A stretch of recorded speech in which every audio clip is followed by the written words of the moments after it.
Red hot comic book movie news, shooting up your butthole. The Weekly Planet, the Weekly Planet. Welcome back, everybody, to another episode of the Weekly Planet where we talk movies and comics and TV shows. My name is James, also known as Mr. Sunday, and with me, as always, is my co-host, Nick Mason. Thank you. What do you think of that? Did you forget? Forget what? Very suspicious. Very suspicious. You having a good day, James? You having a delightful okay day, Mason. No, I feel like it was a pretty good election result this time around. That's it right. remains to be seen. This is in Australia we're talking about. Most people wouldn't know or care about this, but it remains to be seen what action will be taken. No, James, we're talking about the American election. We get the news very, very late. That's right, yeah. And I guess that was good. That Jimmy Carter will probably do some great stuff. See, that's my fear. Like, it'll become like a Biden It's situation. very late news. It's very late news. It's very good. He had to sell his peanut farm. He did. He did. I didn't even know they were farmed. I thought you just found them. You know what I mean? Yeah, absolutely. Like you go to a bar and they're there. Oh, in a bowl. Sure, Yeah. they're bold. They're They're not farmed, they're bold. But I feel like I worry it's going to be like a Joe Biden situation where like people are like, yeah, the Biden's in. He's here to save us or whatever. And he's just like, everything's the same. Everything's the same, you know? Anyway, I hate to get political. Sure, But yes. here are the topics we're talking about this week, Mason. That's right. And If anything, if there's one net positive to everything being the same, it's our podcast. It's going to true. be the same. It's unshakable. I mean, now it's negative geared, obviously. It So has to be. I don't understand what negative gearing is. We don't need to know. It doesn't concern us. No. It's irrelevant to us, people of our generation. It's got franking credits, this Ooh, podcast. That's yeah. interesting. Anyway, so we got news of a new Daredevil series. We've got news of a Captain Carter series. Stan Lee is coming back in the most ghoulish way you can He imagine. sure is. I know about that one. I've got Star Wars news until the end of time. Then, of course, we're getting a reboot for one of our favorite properties. And then so many trailers, Mason. There was a Mission Impossible trailer leak. There was a trailer for Prey. The Boys got a trailer. George Miller's new movie, She-Hulk. And then we're going to talk about Chip and Dale Rescue Boys, which is a reboot, of course, of the 1989 animated series, but also there were characters before that, because I know history. Is it Do true? you know real history or do you just know pop I know culture it's no history? peanut farming. I know sure. history and I know peanut farming. Bowling, sorry. Yes. Anyway, Mason, should we get straight into news? Let's crack on to the news. That's right. Again, I think I already said this. Collins, who edits this, he puts time codes below, and that's good. So you can jump around. Okay, this is via both THR and Variety. Daredevil is returning to the littlest screens because the series is in the works. Apparently, it's going to be notable for being the first of the little mouse screens. Yes, Little screens as opposed to a big screen. So a little mouse is going to get in his matchbox before he goes to bed and he's going to look at his little television and he's going to watch some brutal hallway fights. That's one thing I enjoyed about Chip and Dale, among many things, is that they have little stuff. Yeah. You know? Yeah, so this is notable for being the first Netflix Marvel show to get a new but also maybe continued series, says the Right. Hollywood Reporter. Is there any reference to Charlie Cox in there? Yeah, so everybody's back, apparently. Oh. I guess the only thing is that it's being said that it's kind of a soft reboot. Like, all Okay. that stuff probably happened, but don't worry about it. Sure. We're moving forward. Stephen Esther Knight, who was one of the many people who worked on that original series, he's not coming back. Chris Ord and Matt Corman are coming on board. You might know them from Deck the Halls, the movie. It might be a Danny DeVito Christmas movie. Was one of them a Corman? Corman, yes, actually. Is yeah. he related to Roger Corman? Great question. Isn't it though? Do you have his number? No, I deleted it. I will use Google. Okay. Matt, God, this is so annoying. Why didn't you just have his number, Mason? Would have been No, so much right. easier. No, he's not. Well, he's not his son at the very least. Terrific. There we go. No nepotism this time around, unless it is. Unless they're brothers. Unless they're brothers. So, yeah, movie Deck the Halls. So, as I mentioned, it's like a 2007 kind of Christmas movie. I'm just double-checking that. Do you have Deck the Halls' number? Oh, it's Matthew Broderick and Donald DeVito. Oh, sure. Covert Affairs, which is some kind of thing I also don't remember. Is that a TV series maybe? Yes, that was a TV series. It's got, what's her name from Coyote Ugly? Oh, sure. You know? Piper Perabo? Yes. Okay, great. Did Covert Affairs get cancelled? Yes, in 2015. And they also worked on or at least one of them did, Extreme Dinosaurs from 1997.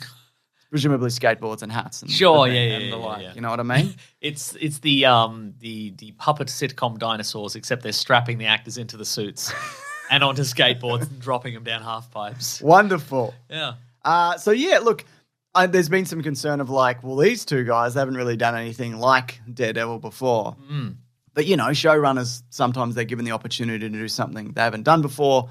And, and they can, for example, the Game of Thrones guys, before Game of Thrones went to shit. Sure. They hadn't really done anything notable before that, It happens. And they were adapting source material, so yes. Then there's plenty of Daredevil comics, so... Yes, and they've done some of them, but there's some of them they haven't done. So there's plenty of room there for wiggle, you know what I mean? That's right. So that's good. I kind of wanted a movie out of this. We talked about this. Just like, it's still a 2-hour Daredevil movie. Well, now it's going to be a 6-hour Daredevil movie, That's probably. true. That's true. Did you see that? That was some Star Wars news this week where they were like, this Obi-Wan series, which is coming out on Friday. Yeah. It's not so much a TV show. It's like a movie broken up into parts. Yeah, like a TV show. No, I understand. Sure. Cool, man.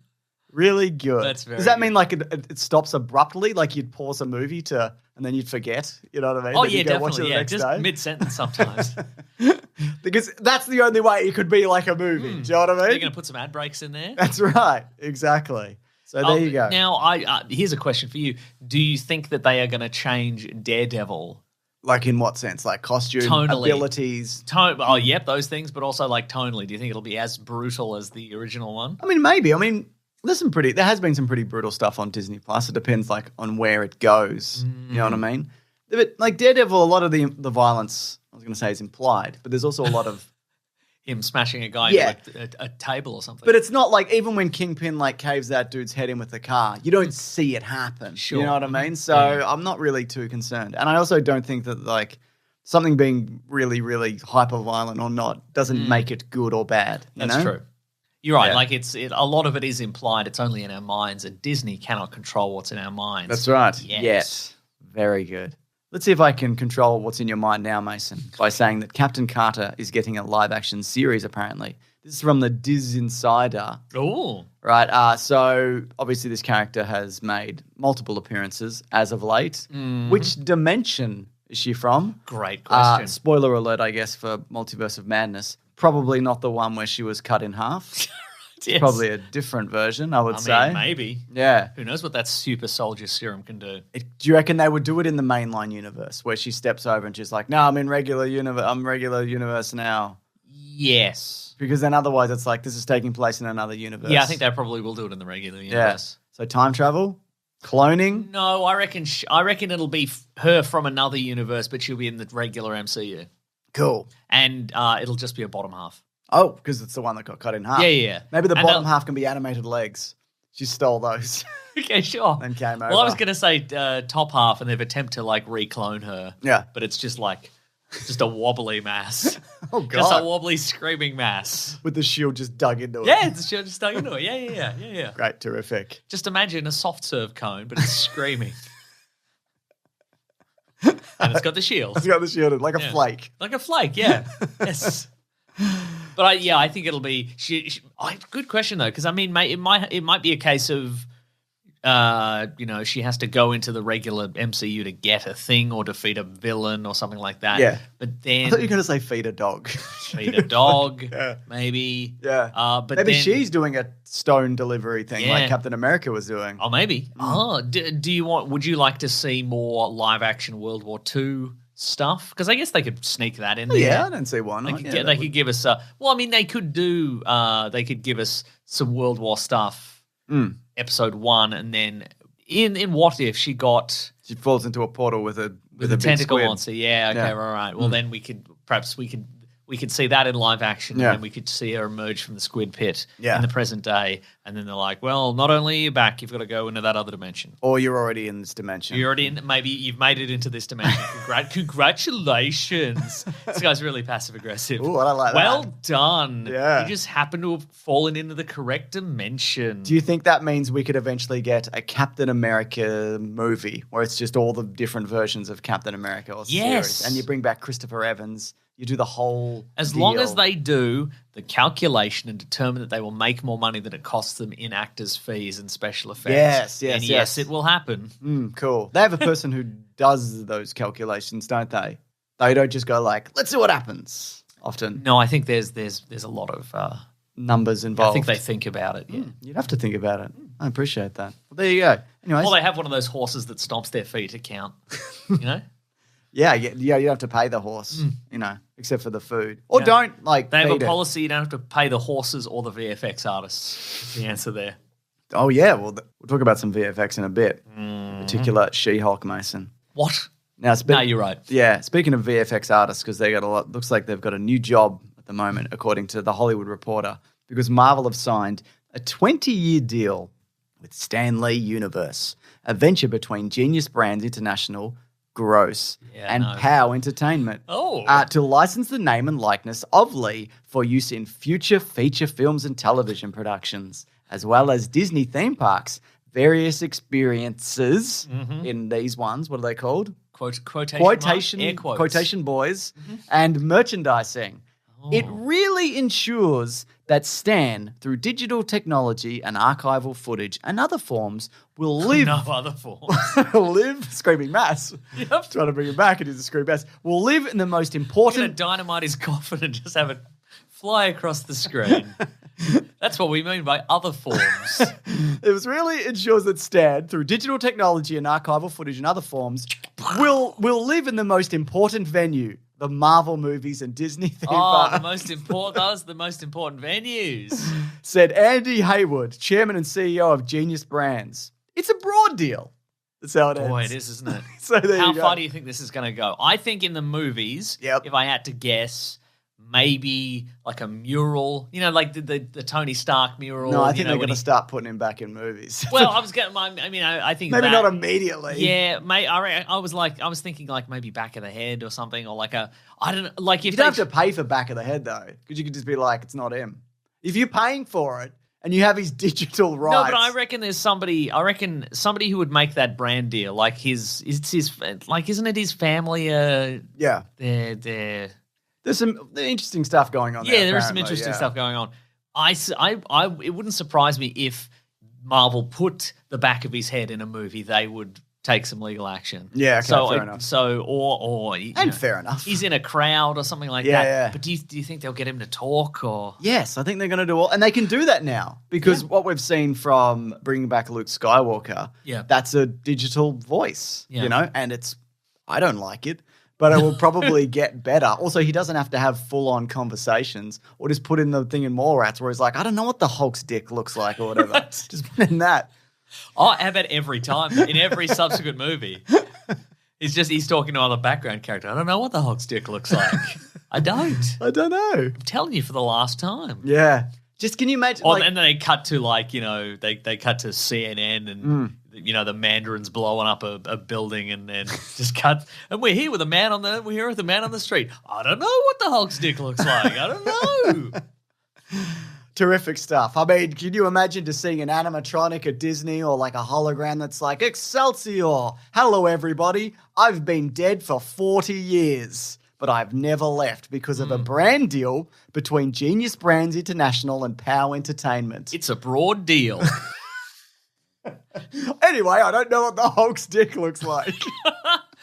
And you can buy a T-shirt that has that on it, and it's got a speech bubble and it's going down to Puppet Stan Lee. How morbid is this going to get? How about a Five Nights at Freddy's style video game where you're being pursued by killer animatronic Stan Lees? I think it's going to start reserved and tasteful, but then it's quickly going to escalate. I reckon it's going to start worse than you think. I reckon it might start with like a not very well animated Stan Lee, and he does a whole speech. He does a rap with Tupac, maybe at the halftime Super Bowl show. That's right. Yeah. And then people... Both holograms. I know he's dead, just to clarify. Yeah. Yeah, I know he's dead too. Yeah. Wink. Nice. Yeah. And then there's an enormous backlash. Like this just because they've made this brand deal doesn't mean that it is going to be in everything. They might make the deal and then Marvel's like, this is the worst thing we've ever done. Like, but also, it's a 20-year deal. Yeah. Which that's a lot of money, probably. I don't know. God, somebody would have crunched the numbers on this to be like... Probably that guy from earlier. The horse from earlier we were talking about. But yeah, I just, that's, wow. And sometimes people can die. What? They can just die. You're going to lay this on me now? It's fine, and you just don't have to bring him back, Don't you think?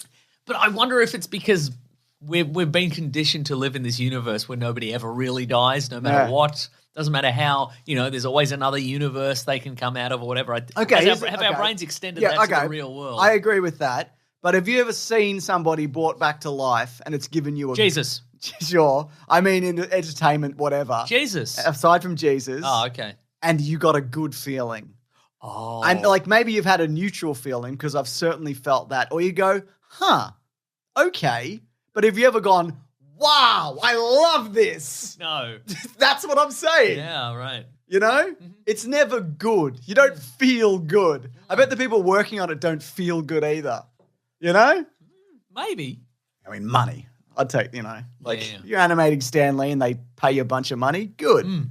Yeah. Oh my God, Jesus has come back. He's come out of the cave and he's handing me fistfuls of cash. God. That's just Disneyland currency. Oh well. Anyways, okay. That's great. Whatever, I guess. Family, you get money, whatever. I don't care, honestly. All right. Star Wars news, Mason. All right, here we go. There was a big Vanity Fair article this week. Did you? If anything, the Star Wars news is a relief at this point, honestly. Well, next week is Star Wars Celebration and Obi-Wan Kenobi, the TV series. And Top Gun Maverick. Yes. Oh, speaking of, we've done a Top Gun commentary for the 1986 movie. We switched some things around at bigsandwich.co. If you don't know what that is, don't worry about catch it. up.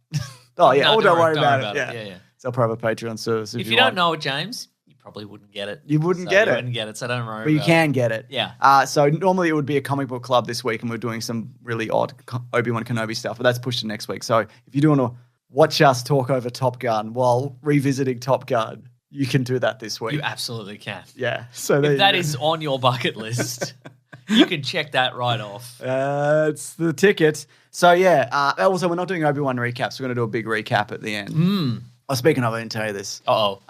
We might cut this out. It's not that important to anyone other than us. We got invited to the Obi-Wan finale at IMAX. Oh, they're doing it. They're doing the 5 episodes before. Look, which if I'm honest, I'll probably won't go to. Oh, that sounds like a big movie. That sounds like a 6-hour movie. Yeah, that's right. But even bigger. I don't want to sit in the cinema for 6 hours. I want to sit in my little Matchbox bed and I want to watch it on a little screen. Yes, but we'd also see it early. We'd see it 2 or 3 days early, which means that Colling Sue will probably do a wrap-up video. We'll get it early. So nice. We'll probably have to see it, Mason. So there you go.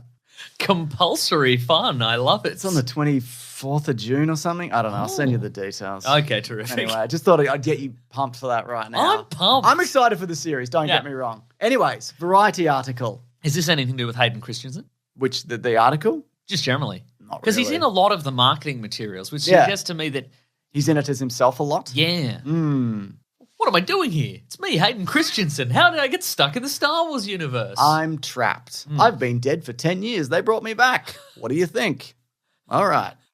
I don't know what the whole stick looks like. And I'm here to teach you typing.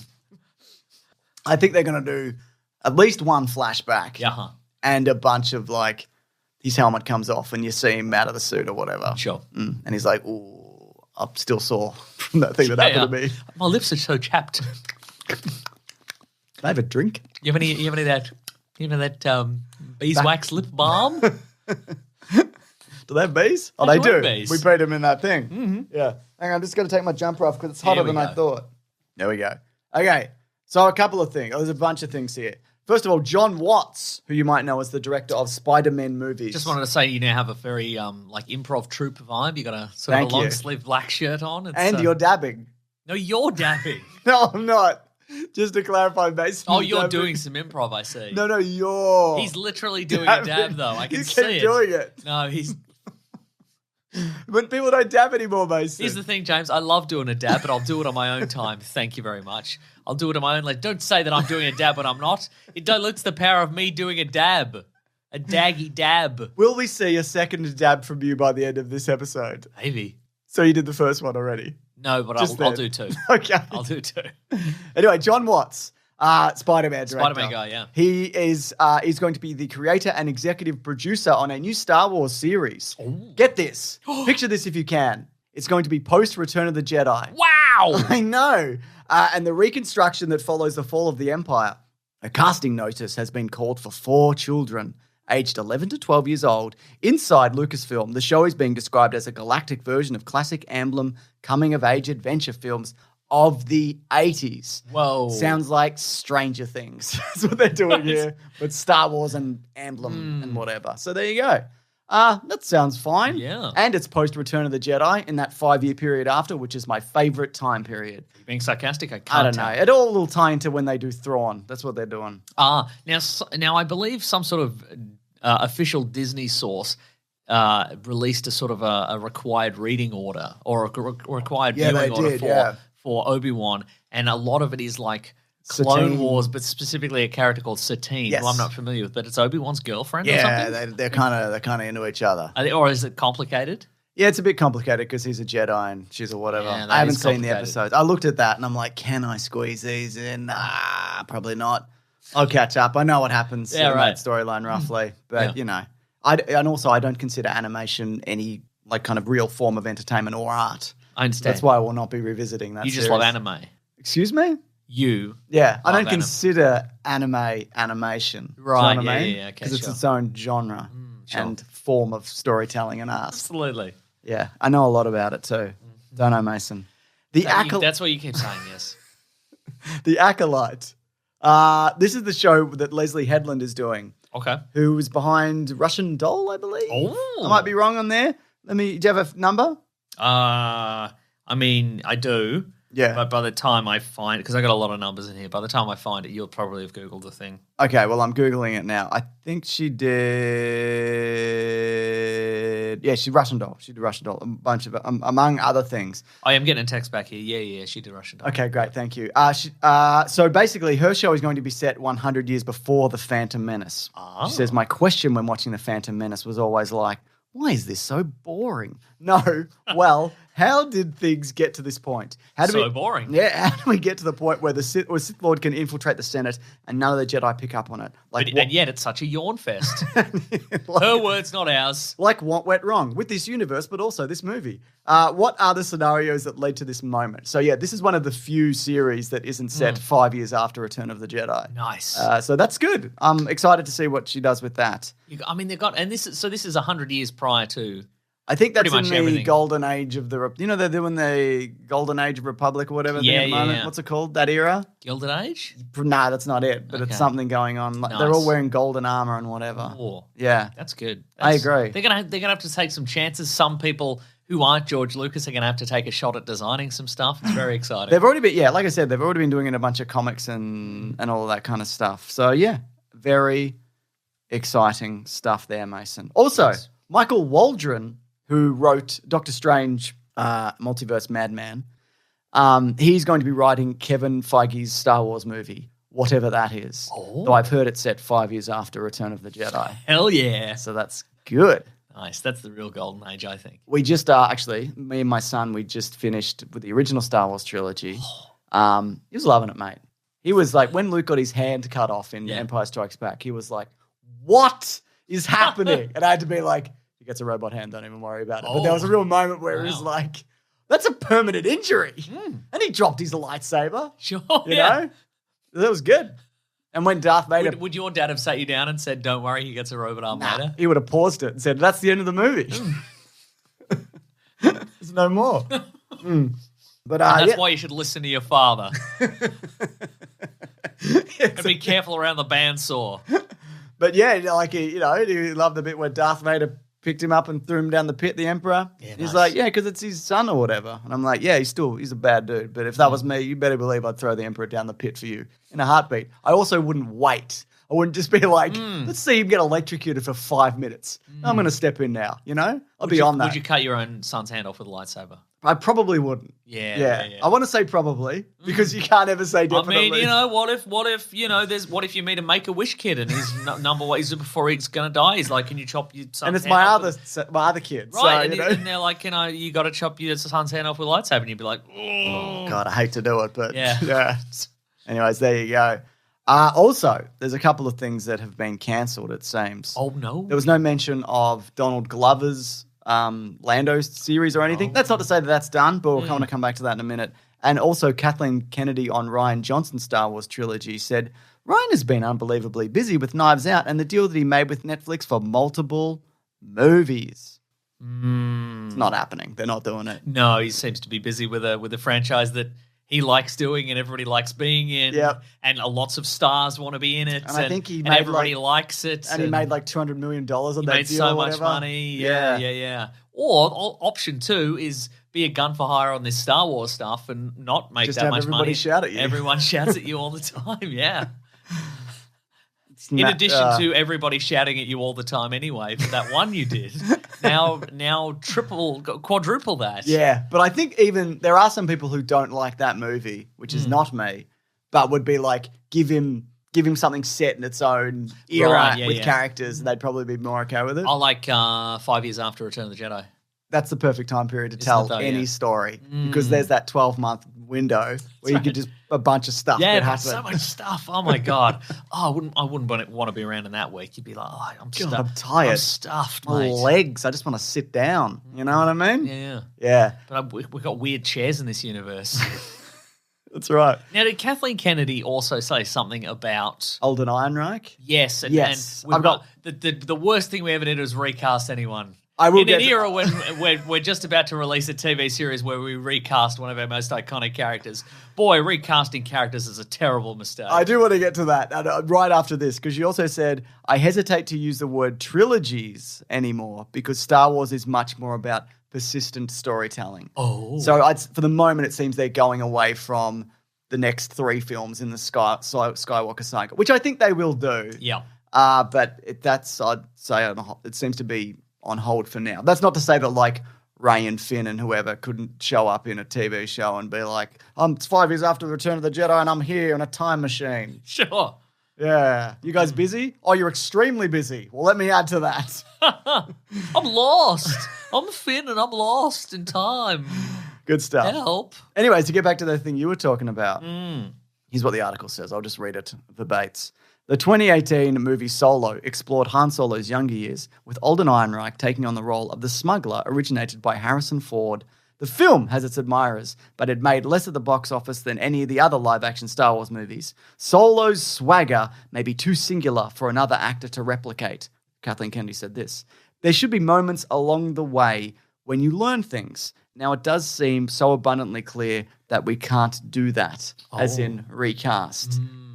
And a lot of people have said this, and I would agree with it. He is absolutely not the problem with that movie. Yes, correct. Like the timing of it, it was marketed weirdly and badly. Like it came out just after The Last Jedi. They had to remake the They entire had to thing. remake the entire thing. Probably not cheap. I think it's still the most expensive Star Wars movie, which would make sense because they made it twice. Yeah. So, you know. Yeah. But I mean, if we are going to apportion some blame to Alden Ehrenreich, the entire time he was wearing a T-shirt that said, "No, I don't know what the Hulk stick looks like," and I guess they had to reshoot the whole thing. So, I mean, I would say maybe a production assistant should have seen that. Yeah. But But everyone's busy. everyone's busy, yeah. Everyone's busy. Yeah, She also he knew that. He took advantage. Yeah, you he know? would.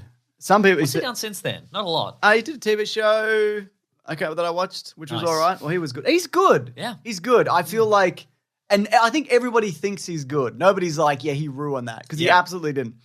Some people have talked about how, well, maybe Solo should have been a TV show. But even doing a Solo TV show without Harrison Ford as Han Solo, it's the same thinking.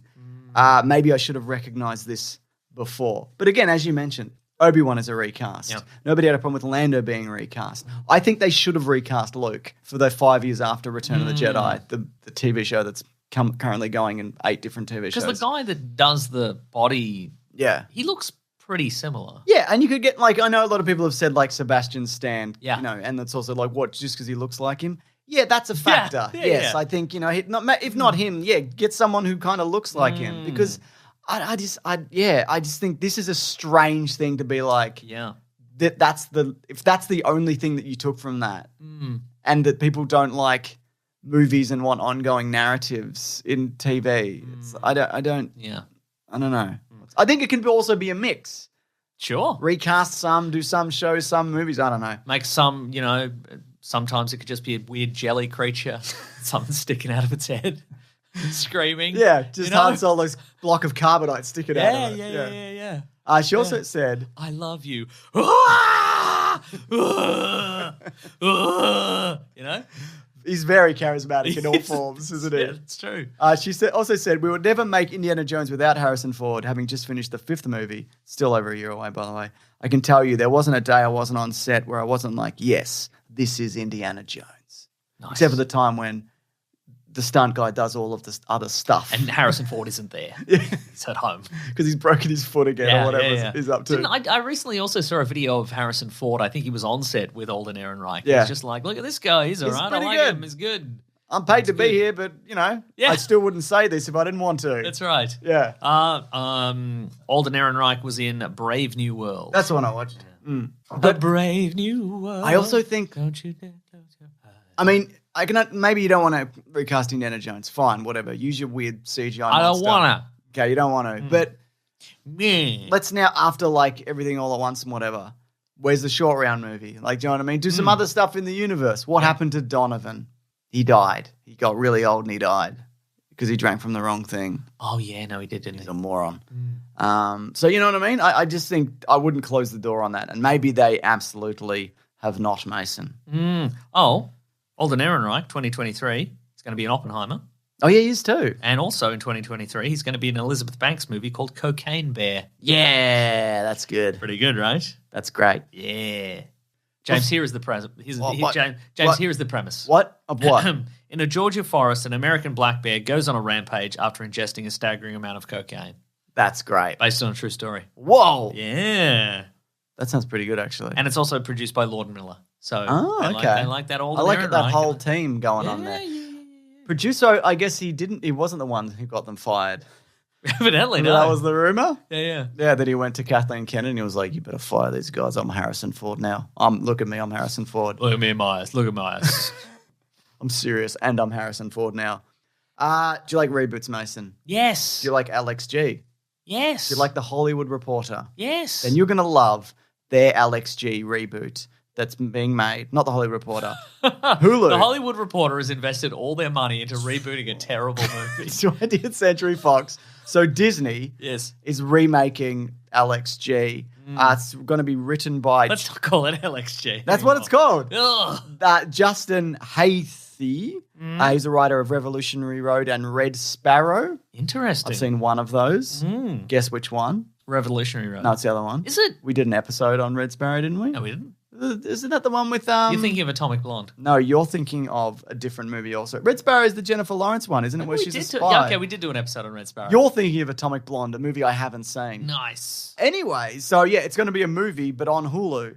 Now, you're actually a fan of that comic outside of... Like, I don't think I've read any of it, or maybe a long time ago. It can get a bit dense at times because there's a lot to cover and it goes across... It spans, over 100 years and various dimensions, but like just fandoms but just the basic, like the first couple of series the premise is very simple and it is similar to the movie that it's some of 19th century literature's greatest figures team up and battle evil. So it's a Justice League or an Avengers of weird literary characters. Your Invisible Man, your Jekyll and Hyde, but not the real Invisible Man, because that's somewhere else. Or was that the movie couldn't use the real Invisible Man? They'd use the Invisible Man's mate or whatever. Yeah, the movie couldn't use the original Invisible Man, but the comic does. I think. Fair enough.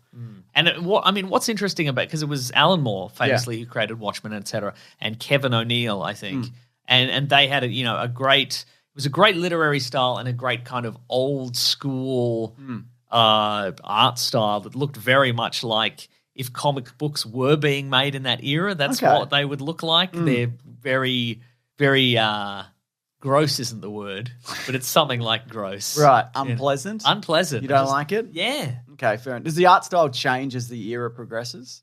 The art style is the same, but obviously the background changes essentially. Didn't you say also that at one point Alan Moore's like pop culture knowledge wraps up and he's kind like, of does. Harry Potter maybe? There's a series. There's I think that's where I was going to go. The original series is sort of set, I think, in the 19th century.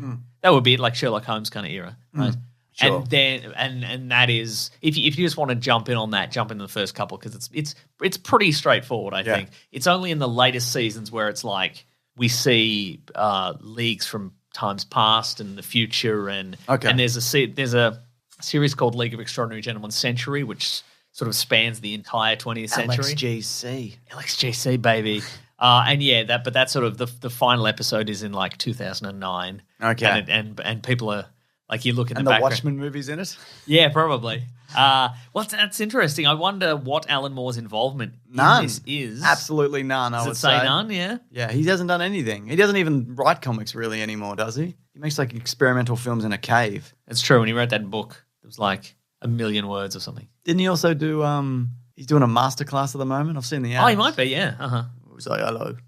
I would love to know. Sell all the rights and then have no involvement so you get look, what I hope from this is that it's very good and Alan Moore watches it and he goes, I quite like this one. Okay. That would be nice. I don't think he watches any of it regardless of whether it's good or not. But I'm also curious because I think he and Kevin O'Neill own this. So But maybe they don't own the rights to the to the movies. Like they might get paid, but they don't have the because if it's still at 20th Century Fox, that means 20th Century Fox retain the rights. Right. Say.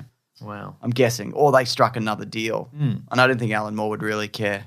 To be honest, No. Anyway, people should check out the comic book. I think that's the one takeaway from all of this is if you've seen the movie and you thought it sucked, check out the comic. It's me. Yeah. Check the comic out. Read the comic and read the whole thing. It goes in some wild and wonderful directions, and you encounter some characters you wouldn't think you would. Okay, terrific. Trailers Ahoy, Mason? Like Mary Poppins. Mary Poppins is in it. What? Yeah. That's great. Mm-hmm. Trailers Ahoy, Mason? Now, this isn't out officially as of recording this, but the Mission Impossible Dead Reckoning Part 1 trailer released, but it's got none of the Foley in it, none of the Dave Foley in it.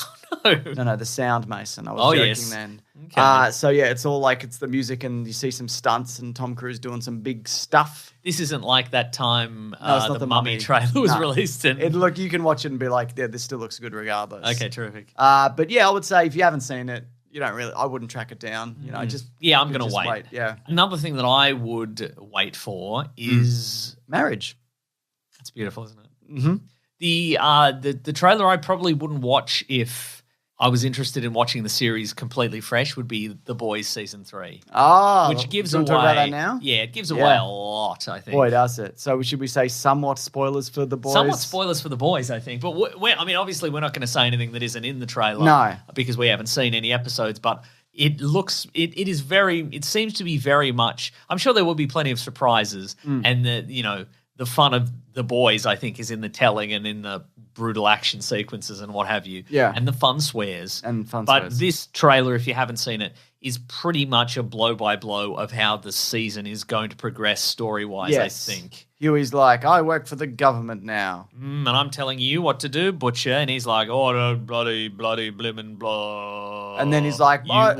I tried to do it my way, now let's do it your way or whatever. Yeah. And Butcher gets the thing that turns him into a superpower person. Yeah. That happens in the comics, like all the time. Yeah. They're just a pill and they take it and they're just like, great. There's not really any great. kind of ramifications. This is great for us, actually. Yeah.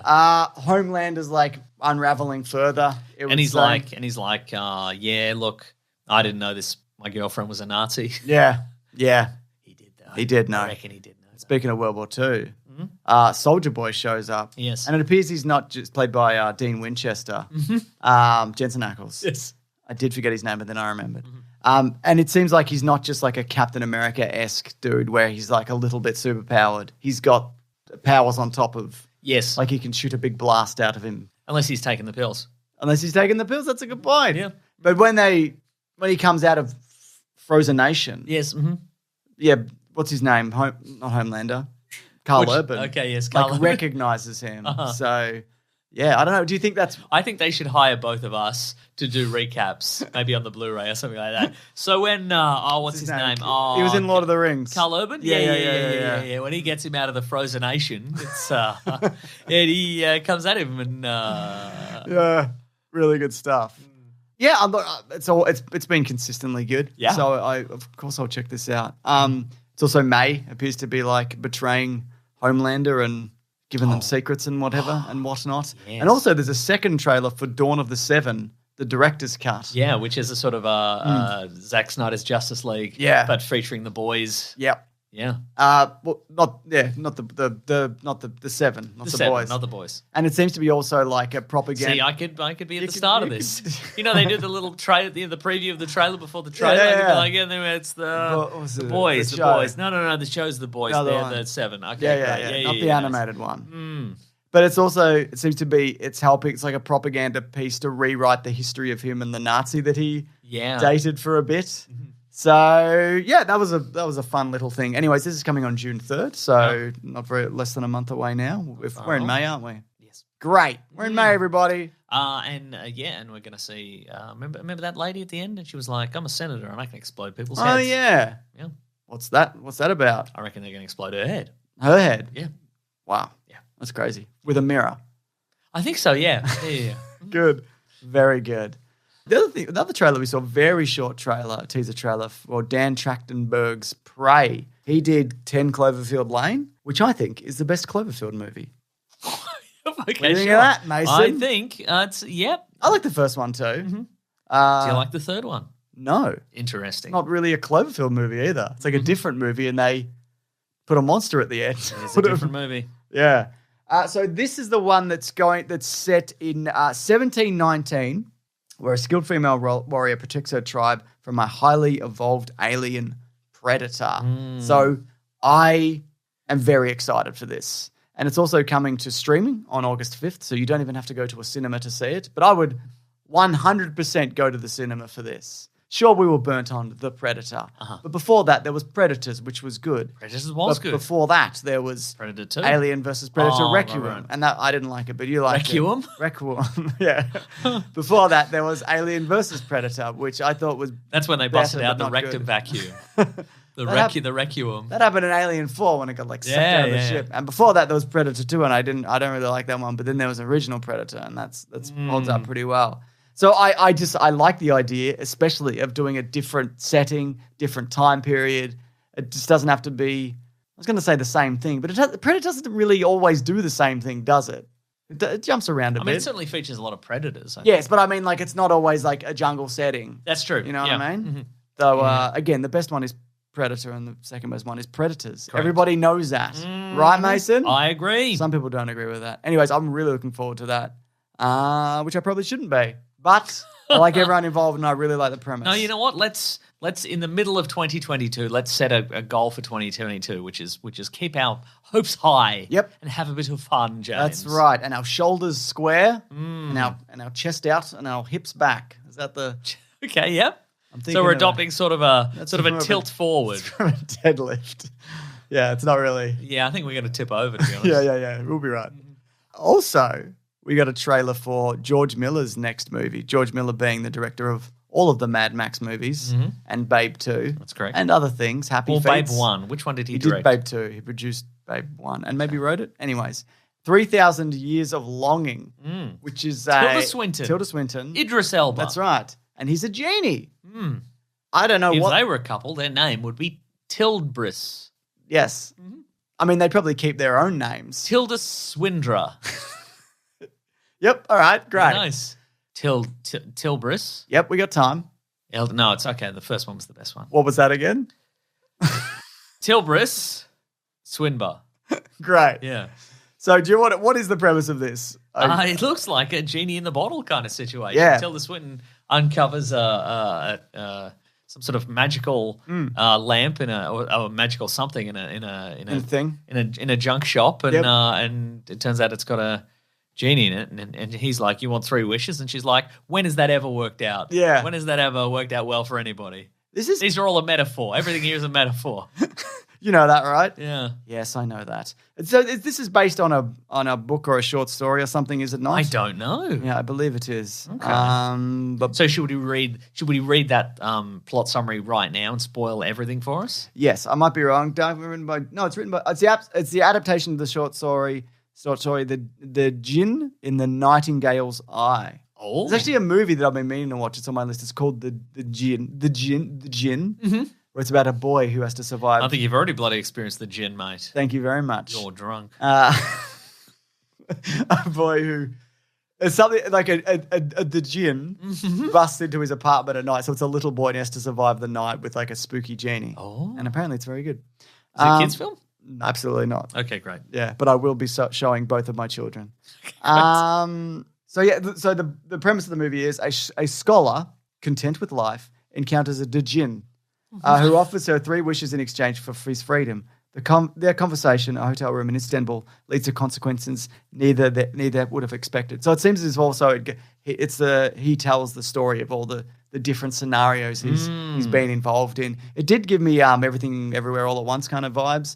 That's not the coincidence, obviously. Because you've only ever seen one film, and it's Everything Everywhere All at Once. That's true. That's true. I just imagine what other movies are like, and I got a pretty good strike rate. This looks great. I'm so excited, Mason. Are you excited? Big positives time. Yes, I'm pretty excited. And you're dabbing too. No, James is doing a second dab. I've yet to do any dabs. No. Mason is doing a dab because he's so excited. No, but correct. So you're not excited? No, I am excited. And you are doing a dab? No, I'm not. Okay. They're true. mutually exclusive things. Okay. Great. So that... Sometimes I do a dab when I'm not excited. Oh. Yeah. It's- Sad dab. It's currently got 71% on Rotten Tomatoes. How can it have that? Because it's screened at Cannes. Oh. But it's going to be out on August 31st. Fuck you! That's hardly any time at all, James. We've got a Top Gun in the meantime. We've got an Obi-Wan. Yep. We've got She-Hulk. Wait, or do we? Yeah, When that's is She-Hulk's great August question. 17th? Is it? Yes. Anyway, let's talk about She-Hulk. Okay, let's do it. There was a trailer this week. Now, people were excited over at Disney. I'm excited. They said this has 78 million views in 24 hours. It's the second largest Marvel TV trailer behind. It seems like people are big Kev excited. It's true, behind Falcon and the Winter Soldier. But of course, Mason, as with all things, some people are like, I hate how this is. Sure, yes. Because some of the CGI, it's a little ropey in parts. Looks pretty rough. Some might say. At one point, there's a shot where she looks like she's in The Sims. Yes. I would say that. Okay, fair enough. I'm not saying all of it's that bad. Yeah. No, I think there's some stuff that looks very good in it as well. Yeah. Mostly the other characters because they already had the models, I think. It seems that way, yes. Hulk and Abomination are in this trailer and they look as they good as did. they have in the movies. And I think it's pretty... I don't know how visual effects works, but I suspect they just have like all the character assets on a hard drive. No doubt. And they can just get Ruffalo to come in and they match it out and it's already been drawn. So Yep. And then you do lighting and whatever. Yeah. Interesting thing about the Hulk is his arm is repaired. That's true. And he's the Hulk again, but he's also Ruffalo in this. He's doing both, right? Oh, good question. He's in that trailer we got a few months ago. Yeah. He was regular Ruffalo. Yeah. So maybe. Reg Ruff. Reg Ruff. Yeah.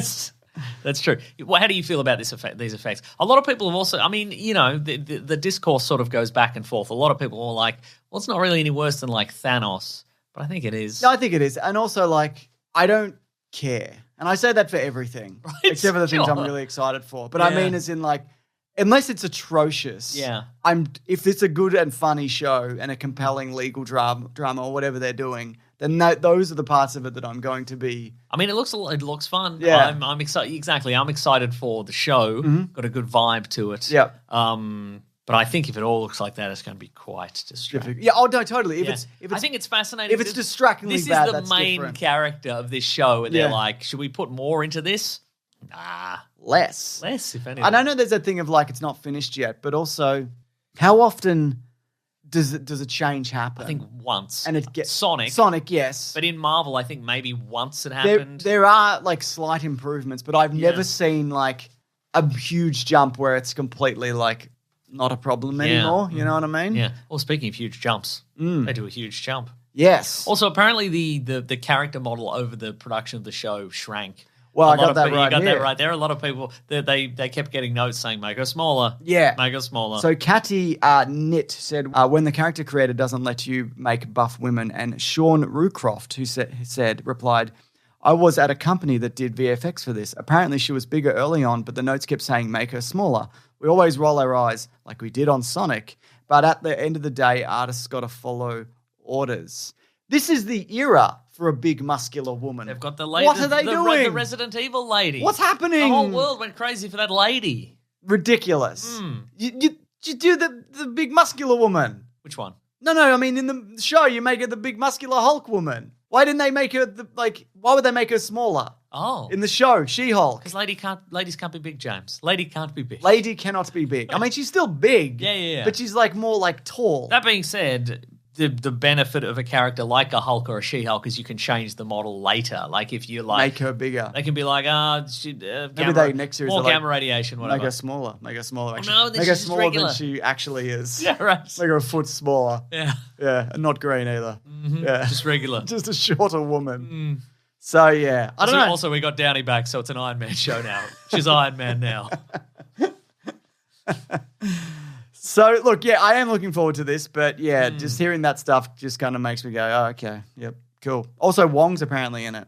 Oh. As he is in everything at the moment. Also, it looks like Abomination can change back. Yes. Unless he has, because we get Tim Roth regular. Reg Roth. Reg Roth, you're Reg right. Roth. We get Reg Roth and Reg Ruff. He's also same. He's also the same. He's in the same cage that we saw in Shang-Chi. When you go through the portal, you see cage is in the background. So yeah, good Does stuff. that mean that Wong magicked him out of the cage so they could go and do a fight? Maybe he's happy to go back in the cage. I guess you know what I mean. He seems pretty chilled out. Yeah, pretty you chilled know? out. Mm-hmm. So that's fun. But yeah, what is the scenario where he can change back and he lives in a cage, but he's allowed to go out and do underground fighting with Wong? No, but that's what I'm saying. What's the Is scenario? Wong sneaking him out? Yeah, that's what I'm saying. Yeah, All right. what's the scenario? Yeah, maybe that. Yes. Yeah, I don't know. Don't know. Either. It's like Wong's just making money on the side. Maybe the food's good in the It super probably jail. does look pretty good actually. Yeah. So there you go. Probably bring him a big plate that's got 20 roast chickens on it. Ooh, I love roast chicken. There's probably too many for me though. Yeah. Any other thoughts on any of these trailers, Mason? They all look good except for that last one, which looks all right, I guess. Okay, let me just confirm. There's also that the moment I'm talking about is there's a moment I think she's entering the courtrooms or something. Yeah, I know what you're and talking she's about. entirely CG. Yeah. And it looks weird. It does look weird. You're not gonna. Also, there are very tall women. Just get a very tall regular woman. Where are you going to find a tall woman, Mason? Hollywood. Great point. Apparently, there's a woman in the Halo series who's 6'3". So you could have got her. It's not even that tall. No, I know, but if you put someone 6'3" in 6-inch boots, Yeah, that's true. then they're 6 inches. And do the Lord of the Rings taller. perspective trick. Exactly. Yeah. Anyway, I don't know. I don't know anything. Also, I didn't know. We probably discussed this at length, but I didn't know until last week that Halo, Mr. Halo, it's Pablo Schreiber. I didn't know that. Yeah, it's Liev Schreiber's half brother. Yeah. Yes. Yeah. Who's also Mad Sweeney. He's the giant leprechaun in American Gods. I've never among other seen things. American Gods except for that first episode, which I did watch. Nice. Yeah, there you go. He's definitely in that episode. Is he? Yes. All right then. Also, Anyway, I would have watched it from the outset if I knew Pablo Schreiber was in it. Yeah. Which I did, because I'm sure we discussed it on this. Are you going to watch it now? No, it's too late. Why is that? Maybe I'll watch it. I've heard people just hate it every day. I'm just seeing people just hating it. Yeah. You know what I mean? Yeah. But also apparently there's going to be a new Thor trailer earlier in the week as well. But as Well, mentioned, then I don't have time to watch Halo because I'll be sitting at home waiting for that trailer. that's right. Oh, wait, James. Well, what's We're that? going to need one bit of news from me. We are going to need one bit of news, actually. So what I've done is I've gone to comingsoon.net. Oh my God. And I've just gone to the first page. And this one, look, the second one just says, this is from 11 hours ago. This is hot, fresh news. Great. It just says, Jeremy Renner to play David Armstrong in upcoming biopic. Yeah, so I did see this. Who's that? No, he's the guy. It is an interesting story, but I've completely forgotten what it is. Okay, well, I'm going to read it out, James, because this is my This bit is of the news. laziest one bit of news we've ever had. You never established any rules for this, James. I'm going to establish some Jeremy rules with my Renner is set to fists. star as journalist David Armstrong in an as-of-yet untitled film based on the true story of Armstrong's work uncovering secrets about the I opioid did hear that. epidemic. There's a lot of that now at the moment, like Dope Seek yeah. and whatever else. Yeah, the film will see Renner take on the role of the journalist who helped uncover various secrets about the Sackler family and Purdue farmers' role in the rampant spread of the addictive painkiller OxyContin. Directed by award-winning filmmakers and husband and wife duo Aaron Gaudet and Nagita Pulapilli, Beneath the Harvest Sky and Queen Pins. Anyway, Blarbity Blue. Wow, They're going to announce it on the Jeremy Renner app. I love Go on. how you just put in no effort into I that. know, right? Like, that was great. Thank you. Thank you. Are you saying you don't want to hear about Jeremy Renner? Not really. I'm not anti-Jeremy Renner, but what's he up to? I don't He's going care. to do this. He's going to be this guy. Now I know. Wow. You're going to bring one. I feel like you gave us a bit of the Renner around then, and I'm not happy about it. Oh, yes. Mason, Chip and Dale, Rescue Rangers, has a reboot. Yes. There was a 1989 show that went for 3 seasons. And let me tell you this about that show, Mason. Go on. It was never my favorite. If What it was was on, your I'm favourite? like, probably Darkwing Duck? DuckTales. Or no, actually, probably it was DuckTales. But it was like because when we were kids, something was on. It was Mine on. was fine literature, but you do whatever you want. Name a book, Mason. I've read so many books. I've pretty much read every book, so that's going to be difficult to narrow it down, to one book. To pick one book. Okay. But I'm going to have to say DuckTales coloring book. So, but when we were kids, Egg on your face, isn't it? it is really Duck egg on your face. Yes. This was never my favorite of the Disney lineup. Yeah. It's on, and I'm like, fine, Sure. because this is television. It's either this or I go outside, and I'm not doing that. That was Channel 7's slogan, I think. Yeah. This is television. It's either this or go outside. So, were you a fan of this show? No. I'm sure I watched I'm not it. I wasn't against it. I'm sure I watched it intermittently. I bet I would have. I'm sure I remember you know what I liked. I'm sure I liked their little flying machine situation. That would have been fun for me. That's fun, yeah.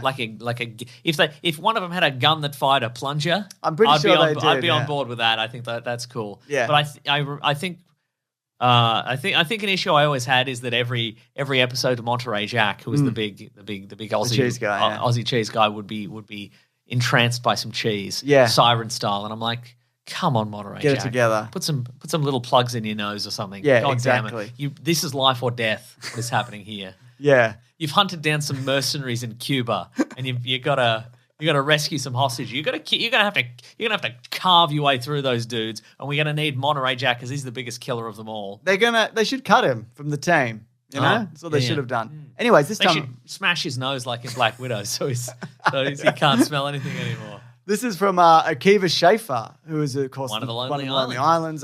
He directed Hot Rod. He did Popstar Never Stopping, which is a criminally unrelated. It's very unrelated, criminally but it's unrelated. also underrated mockumentary. What do you think the story was? Oh, right. Okay, so this is one of those universes in which Roger Rabbit, well, it's the Roger Rabbit principle, Yeah. in the sense that or maybe the same universe. maybe it's the same universe, except okay. So the premise is that Chip and Dale and the other supporting characters, yes, they were on that cartoon show back in the day, but they were merely actors portraying those characters, and they put also on funny voices, and They also weren't the original version. So the original version of them, because they're from like the 40s or Yeah, whatever. right. But none of that exists. but they auditioned for the reboot essentially in the 80s. Yeah.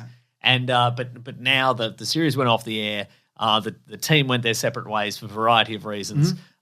Chip works in insurance now. Yep. And Dale's a fading star, but he's had the 3D surgery. Yep. But over in bloody Toontown, but it's not really Toontown, but it's just LA. But that's bloody it's like a bloody It's like cartoon. a bloody isn't cartoon, it? mate. It's Like a bloody larger than cartoon. life. And Anyway, everything's- there's some Toon disappearances, and Chip Yep. and Dale are like, well, maybe we don't want to, but we should team up and solve the mystery. And it's a good time. But you're right, in the sense that it's not only a Roger Rabbit style universe, but Roger Rabbit is in this. Yeah. But is it the Roger Rabbit from the movie Roger Rabbit, or is the movie Roger Rabbit a movie that Roger Rabbit was in? Yeah, great question. Isn't it though? Yeah. I don't know in answer to that question. Yeah. But this is Is it Roger Rabbit light in terms, because Roger Rabbit was quite dark I think from this memory. gets pretty dark. I agree. I wouldn't would you show this to your kids? I wouldn't show it to your kids. Yeah, my eldest I would. Yeah, Okay, the other right. one would just be like, I don't know what this is. No, that's true. I don't get any of these But references. I reckon he'd be like, this is something. Like this Yeah. this got some thrills and chills in it. It's true, it Especially does. towards the end. Yeah. So the cast includes John Mulaney, Andy Samberg, Eric Bana. Yeah, it's Monterey Jack. Yeah, why isn't he like really, really famous? I mean, he's famous, but then he stopped being famous. I as think famous he's as what he was. probably one of those guys who's like, I don't like doing Hollywood stuff. Yeah, well, he did because he did a bunch of it, and then Yeah. he did like people like him and stuff. Yeah. he was the Hulk briefly. He was true. Troy briefly. He was the dry. He was the Dry. I did like the Dry actually, the book and the movie. Also, I think he just went. He probably look, and again, Hollywood money's crazy, and I'm sure he didn't make like upper echelon Hollywood money, but I'm sure he made enough Hollywood money that he probably doesn't worth have like to. $20 million. Yeah, I don't or whatever, think he it's has fine. to. I think he can just do what he wants now, Yeah. which is the movie The Dry. I appreciate any Or go down to Bathurst or whatever. He likes that. He likes driving a car. I love cars and I love the Sydney Swans or whatever. I think he likes the dogs, doesn't he? I don't know. I think he likes the dogs. Oh, the Saints. He likes the Saints. He likes betting on the dogs. He's betting on the dogs. That's why he's back doing movies, because he bet his $20 million away on the dogs, Oh, Mason. no. Anyways, I love any movie that opens with He bet $20 million in a dog called Poiter. He lost it all. deep cut, Mason. Not that deep. Pretty deep. Nobody outside of Australia would know that, outside of if you heard it on this show. That's probably true. Anyway, it opens with Tenacious D, Friendship is Rare, Yeah. which I appreciated. There's a couple of good That's a songs deep in cut. this. There's the whale rap is really good. Sure, yeah. This is the rap song that just keeps diverting to that they're not going to eat a whale. Yeah, yeah. That felt very like Lonely Island kind of It did, didn't oddball kind of thing. But the villain in this that we find out very early on is Sweet Pete, who, as voiced by George Bluth, what's his name? Will Arnett. Thank you. Yes. Good Lord. Plays a grown-up version of Peter Pan who's balding and overweight and runs like a mini criminal empire. Apparently that was quite controversial because I think somebody who played Peter Pan back in the day had a checkered past, who was very poorly treated by Hollywood. Oh, really? Generally, Okay, and yeah. people were like, how dare people do this? But they did cast that dude aside, didn't they? Yeah. Do you think that was an intentional nod to that? No. It was just I think they just went, what's an innocent character and we'll make him Yeah. make him Why bad did he and mean. age, but the other kid didn't age? Because they meet one of the Lost Boys at one point. What are Great the question. rules of this universe? Also, how the fuck did they get all of these cameos? Licensing deals, I guess. I guess, but there's like... I reckon they just sent Mulaney and South Park in this. It would not shock me even Wait. slightly if they just got Mulaney and Sandberg Just to call just people? to call people and go, can we borrow this character for this? It'll be funny. And they went, yes, that's fine. There's Transformers in this. Yeah. Blaster is in this. Tiger is in this from the Avengers, but The Marvel United Unlimited series, whatever, yeah. that 90s one. He-Man's in this. Skeletor. I'm just going to rattle off some names. Dave Lee. Been on the show. Oh, Dave People Lee's know- in this. Dave Lee's in it. From Dave Lee Down Under. He did a huge Easter egg video on this if you want to know exactly who's in this. But these are some of the ones that I saw. Blaster, Roger Rabbit, Tigra, He-Man and Skeletor, Flounder, Dobby on a poster in the Gucci background ad. in a Gucci He's all ad. tripped out on a Gucci ad, yeah. Fast and Furious Babies, Meryl Streep, Mrs. Doubtfire. Did I pitch Fast and Furious Babies at some point? Maybe. I'm sure you're not the only No, one. I pitched Blade Runner Babies. Oh, there, did you? and Okay, and there you you go. vetoed it. Did I? Yes. Good. Wow. One of my favorite segments that we saw was Batman versus E.T. Yes. And we see a clip of the film. Yeah. And E.T. says, E.T. forgive Bat. And it's just... And Batman says, fine. Which is what? Because, again, this is Disney. You'd have to get it. You'd have to get I mean, that was the original, because the Roger Rabbit deal was the first of its kind, because Yeah. it was Warner Brothers and Disney coming together. Now, let me ask you this, James, Yeah. unless you have more cameos. I do, but Okay, that's fine. no. Let's do this. Finish, No, it's finish fine. your list of cameos. Cats, sort of. Oh, yeah, When they go to the Uncanny Valley. Randy Marsh, Scrooge McDuck, Jimmy Neutron's hair, Beavis, Senator Beavis, he's running for senator in this. That show's also coming back as well, Yeah, you see, yeah. but they're now middle-aged. Paul Rudd, Paul Rudd is in this, yes. My Little Pony, Voltron, Pumbaa, and various other Seth Rogen characters, Darkwing Duck, which is getting a reboot. But of course, we'll talk about the strangest and biggest cameo in a bit. Yeah, but here's a question. My question is for you. Is this just a shameless exercise in IP management? A la Ready Player One No. and Space Jam 2. No, it's not, is it? Because it's wild. funny. I mean, It's it is funny. They also... put- It is. Yes. But it's pretty funny. Yeah. You know? But I feel like it isn't a case of, well, what do we have and let's just cram everything in. I feel like a lot of these choices are considered. Yep. And it feels like, I don't know who wrote this, but you might have I the think it was information the somewhere. Lonely Island guys. Okay, yeah. great. But it feels like it's jokes first and whatever. Because they could have packed every Earth's Mightiest Hero Avenger into this if they wanted to. Yeah, I think. definitely. Or you know what? There could have been an enormous crowd scene where we see 5,000 characters that Disney own. Outside of Paul Rudd, is there any Avenger, like actual Avengers in it? There's not, is there? Inside of Paul Rudd, is there any Avengers? Have they used his own shrinking technology against him? Written by Dan Greger and Doug Mand, and if I click on their names, I can't go anywhere on Wikipedia. So there you go. Mystery Men. Mystery Men. But no, it's funny. That's the thing. Yeah. They've actually. And J.K. Simmons is in it. He's some sort of Gumby style police detective. Yes. Yeah. And that's a new character, right? I think? Yes. Yes. Yeah, which makes sense when it's revealed that. Are we spoiling this? No. Nothing's Not revealed. yet. Nothing has ever. I been like the bit revealed. where he's got gum on him and he's just like, that's part of me now. Big reveal. Big reveal. Yeah, I think the characters serve the story as opposed to the characters are there. So you look and you go, oh, okay, great. There it is. Yeah. Yeah. And it feels like they put more care and attention into this than, say, a Space Jam, a movie that I hate. Space Jam 2. 100%. Like there's Chip is an insurance salesman and he goes home to his little chipmunk home. Yeah. And his only friend is his pet dog. Who's enormous. Who's an enormous dog who lives in his Chip's house, which is essentially also a dog house. Yeah. And he's built him a little Latch feeding device in the thing. And I'm like, it doesn't feel like Space Jam would do that because that would involve caring about It any would just be aspects of like this besides the food's throw some- already there. Yeah. Yeah. So, it's just the little touches. Yeah, exactly. And it's not like the little houses aren't even like, they're not oddly proportioned. They're made to look like regular houses, but every now and then you'll see like a bigger thing and you're like, oh, this is a tiny, or somebody will be like standing outside of an apartment block right. and they're just like the height of the window or whatever. Yeah. It's good stuff, man. But should we just do spoilers, I guess? Yes, I'm going to say best movie ever. I agree. obviously, it's free. Yeah. So That's what I love about that. You can enjoy that. So yeah, it turns out that the Gumby Man, voiced by J.K. Simmons. No, not the Gumby. No. So Peter Pan is the bad guy, and he turns into a Optimus Prime, Woody from Toy Story, Wreck-It Ralph, cat-headed creature at the end, Yes. which they battle. But also, the putty police chief. He's on the take, baby. He's on the take, and I just like the idea of a regular person fighting Gumby. Yeah. I think they did some really interesting things with that even, because it could have just been like a punch-up and whatever, but he's like stretchy and he can change his shape and you can't really hurt something like that, and they T-1000 him or whatever. That's right. I enjoyed that. Ugly Sonic, though. Yes. How they continually refer to it, like that's his name. As voiced by Tim Robinson from I Think You Should Leave. So, what do you think happened there? Is that they'd have to have licensed that. Yeah, I guess so. But how much of this could they be like, it's parody? Oh. You know?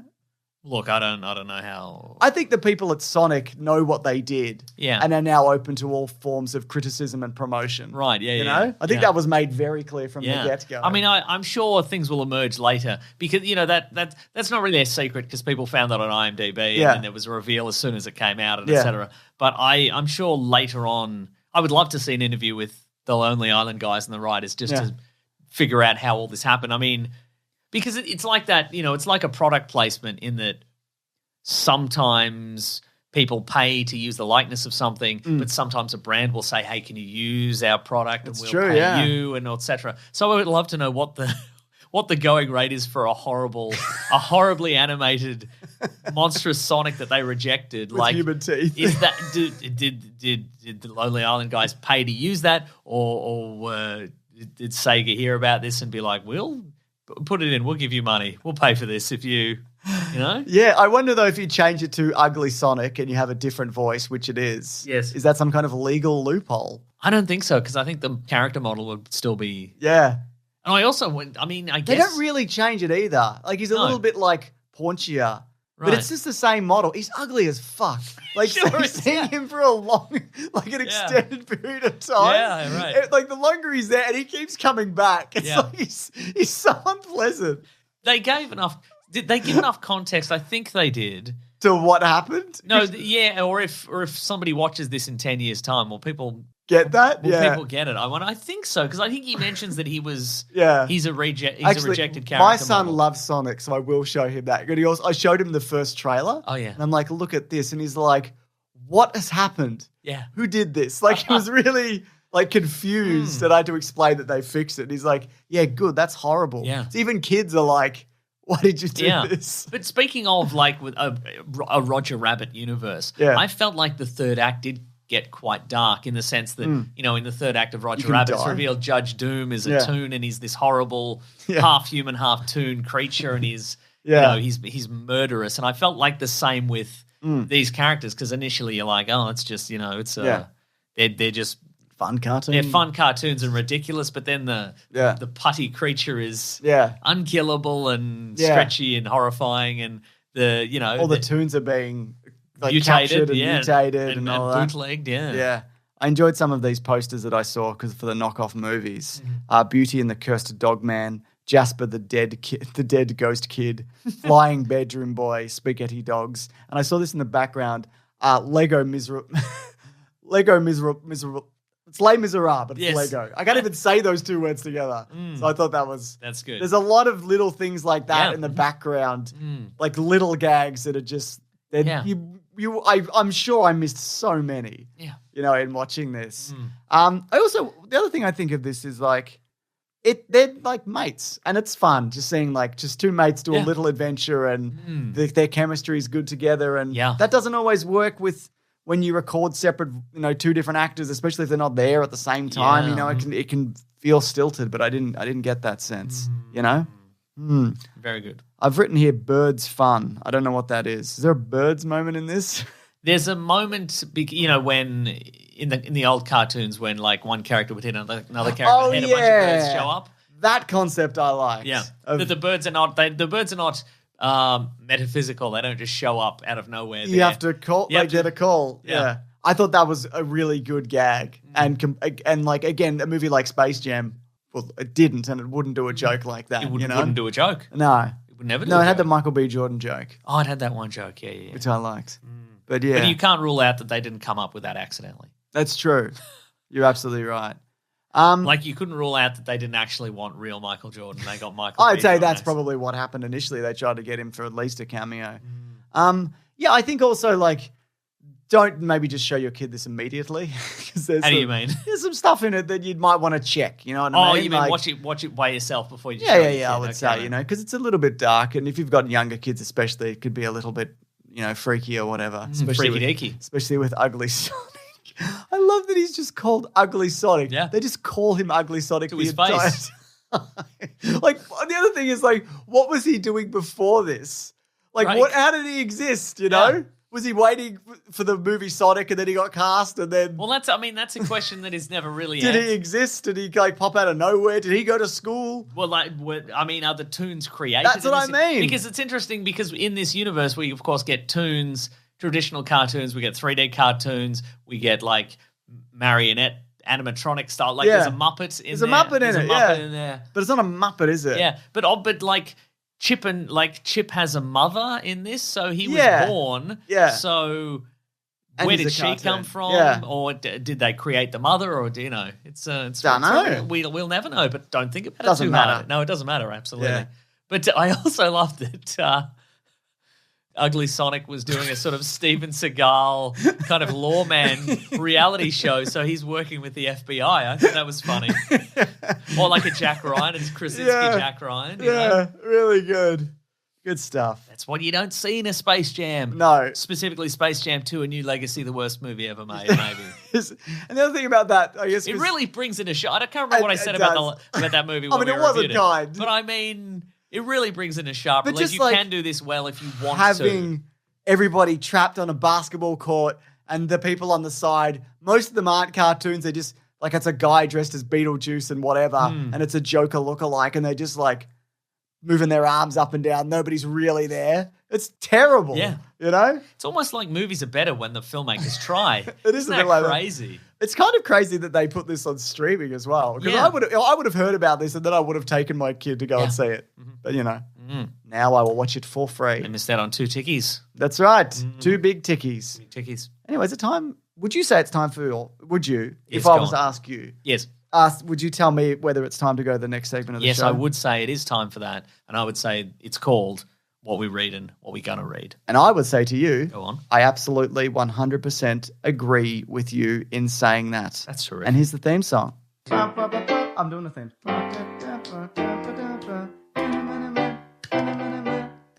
Westworld. Very nice.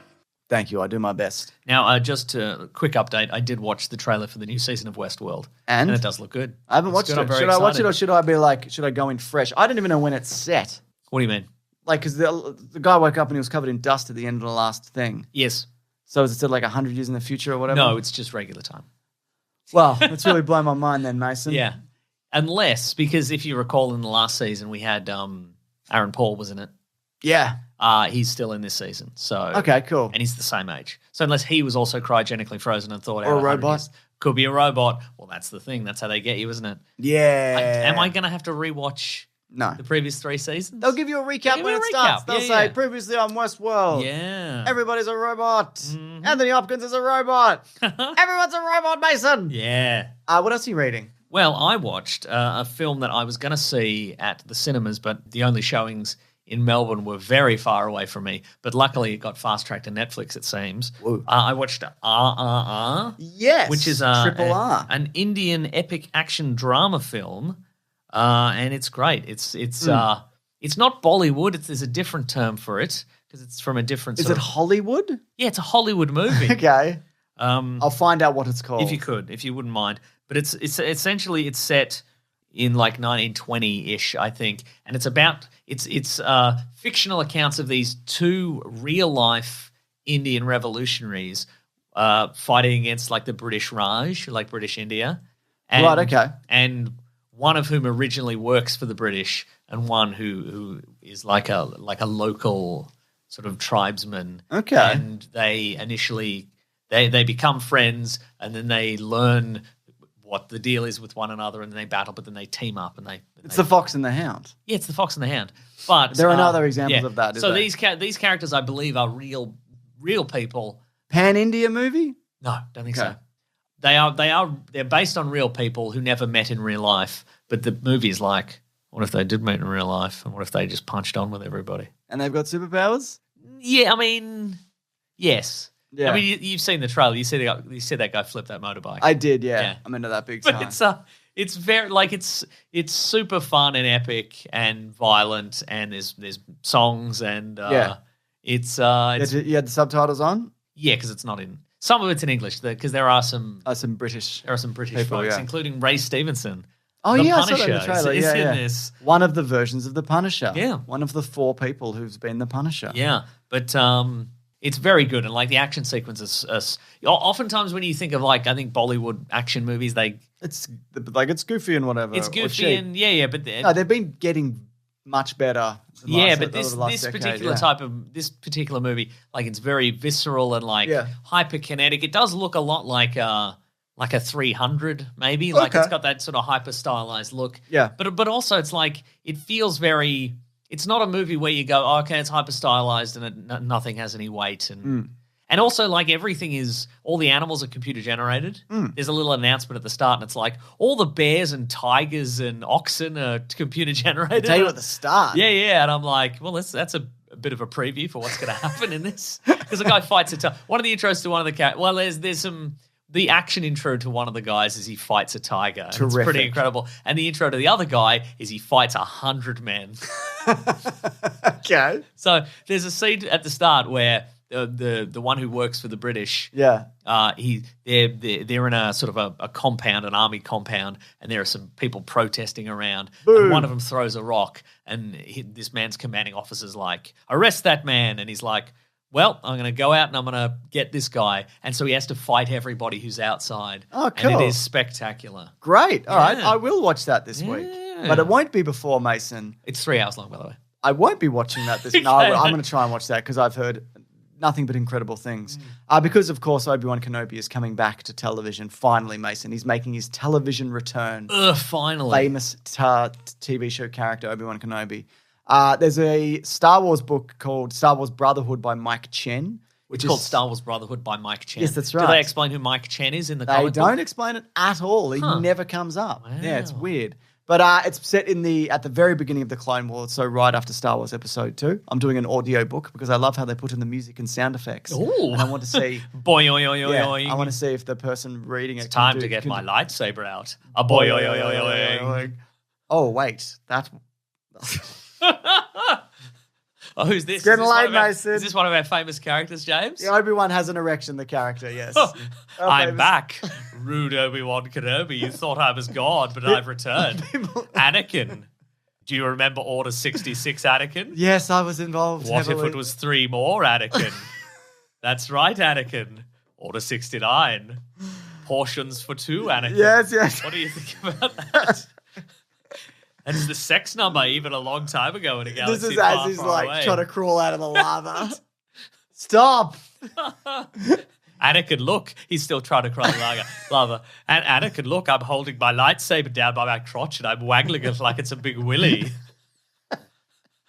What do you think about that? It's very unpleasant. It's rude. I'm rude, everyone. I know. Anyways, very rude. I can tell, yeah. Tell me more about this. Tell me more about Mike Chan. So, do you remember, it's Caravan of Garbage this week. Revenge of the Sith is coming on Tuesday. It'll be up early, big sandwich. But they mentioned Kato Nemoidia in that or something. Okay. It's like, that thing that happened that doesn't count or whatever. It's that. Oh. But it's not just like a throwaway kind of like whatever. It's a really interesting kind of like detective kind of. Oh. It's an Obi-Wan detective story. Oh. And Anakin's learning what it means to be a Jedi Knight because he just got to become a Jedi Knight. Okay. And he's like, nobody can tell me what to do. And I'm a bit kind of, I don't know what, like I like that, but also what do I do with my time and days? So far, I'm probably about halfway through. I'm really enjoying it. It's really good. So there you go. But I might squeeze in some Clone War episodes or I'll watch that Triple R movie or whatever. Yeah. Dunno, mate. Should we move on to the next segment of the show? Let's do some letters. I agree. Should I do the theme to letters? Yeah, do it right now. Do the theme to letters. The classic one was Letters, oh letters, we love you. Some letters, they're only a day away. we're going to hear right now. We're going to do letters. Nice. In this segment of the show, people might send an email to weeklyplanetpod@gmail.com for Mason to read and read out. And then I will also check the Twitter at the hashtag weeklyplanetpod and see what's going on there also. In many ways, the term letters segment, very misleading. And if we were subject to, the Anti-Consumer Commission or whatever, I think they could probably shut us down based on Is there a that. chance that There's could a happen? very good chance if we get Okay, well, ratted out by everyone's- some rat. Well. Yeah. I don't think it'll come to that. We have lovely listeners, right? Yeah. Mostly not rats. Mostly? Yeah. Okay, then. Here's an email from Peyton. Hello, Peyton. A former projectionist's POV on Morbius alterations, because last week yes, I did want to talk about this. Great. we talked about how some people claimed that in recent showings of Morbius, some lines had been omitted, and we wondered how that could be, how there could be such a thing. How exactly? Peyton has emailed in. A few people emailed in actually. James and Meso, he says, big fan of the pod. Been listening for years now. Yes. I was a digital cinema projectionist for about 4 years at my 3-screen local movie theatre. The films themselves are mailed to us in DCPs, digital cinema packages, which are essentially individual computer hard drives that we insert into our servers and upload to our network. From there, you organise the contents, films, trailers, etc. into a playlist, which gets sent digitally to all the projectors. Gotcha. Okay. There's no way of going into an actual film to edit it on my end. If the studio were to change something in the film and require us to play an alternative version, they'd either need to send us a new version through the mail to use, or I think there was some way to do it through an email attachment. Either way, Right. they'd be sending us something to upload or download that would replace or alter an old version of a film. Something like this happened a few years ago when the Pixar film Coco came out. Oh, yes. Embedded in the there was film there was file a thing at the start, wasn't there? Was the 21-minute Olaf's Frozen Adventure short Yes. to play before Coco. We got a lot of complaints from people who didn't realize that it was a short and thought they had somehow bought tickets to a Frozen movie instead of Coco. Apparently, this was an issue for a lot of theaters, so Disney sent us a code to put in which would remove the Olaf short altogether. So subsequently, Coco played without the short. Right. Yeah, so the short was part of the film file itself, so it wasn't a second file. Yes. So it was that. I imagine they wouldn't make that mistake twice. So to summarize, if Sony were to change something in Morbius, they would have to send something to us either through the mail or digitally that when uploaded would alter or replace the old version of the film. Yes. I've also heard from people who've watched it digitally that it has not been replaced on the digital format. So I don't know what the deal with that is. Maybe that person who reported that is mistook. They might be mistook. They might have been like they might have been when it happened. They stood up and they started just screaming because Morbius. Because if you remember, Morbius is there. I do. And he might have stood up and started screaming like, "There's more Morbius in this! I thought there was going to be no more Morbius. Woo! And then he would have turned around Yep. to the one other guy in the cinema who's directly behind him for some reason, directly the chair behind him. He'd be like, "Do you see that?" And that's when the Vulture would have said, "These must have been something to do with Spider-Man." So maybe they just missed it. Yeah. And the other guy's like, "I know more Morbius." It's good. It's a good movie. Let's not forget that. Let's not lose track of that. Let us not. Also, a few people wrote in saying sometimes they're, depending on the cinema, sometimes because we were like, how do I get the film now? Sometimes it's satellite.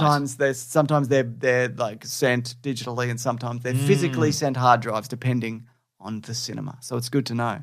Wow, great information though about cinemas, Mason. Very good information about cinemas. This is from Andres, who says Anders, Andres. Entree. Yes. It's from Entree, who says, just wondering if you guys have seen Severance, and if so, what did you think of it? Personally, it's the best show I've seen in a while. I did see Severance. I talked about it on Suggestible, my less successful podcast. Oh. And yes, I very much enjoyed it. Have you seen it as of yet? No, I don't have Apple TV yet. I should get it. Crapple TV. Yes, more like Crapple TV, but yes, you're absolutely right. I should get it. There was like sometimes I would start my TV and it's like, you want 3 months of Apple TV? Just click on this thing, and I'm like, I won't click on it. Quite frankly, Yeah. I'm tired of this. I'm tired of all these pop-ups. I got it because when I bought a phone, and then I'm like, this is gone for a while. Didn't I buy that phone like 3 years ago? Turns out it's just, this subscription just rolled on. Yeah, that'll Just charging do it. me, Yeah, But yeah. I think there's a lot of good stuff on there, so I honestly do not mind. Anyway, Mason, you should watch it. Okay, I will. Yeah, no, I hear it. Do you think it is? Do you think the TV series Severance? Because I know it's about people who work at a particular office, and they've been part of an experimental procedure, which means it separates their work life from their home life, Correct. so they don't remember either when they're at the opposite one. Do you think that is lessened by the fact that you do not actually work at an office? No. Interesting. At all, no. Yeah. I mean, I've been in workplaces, and That's I true, also you have been in I workplace. went to business school. It's true. And let me tell you, I fucking hated it. And I was bad at it, if you Nice. recall, Mason, because you were around for some of that also. I don't.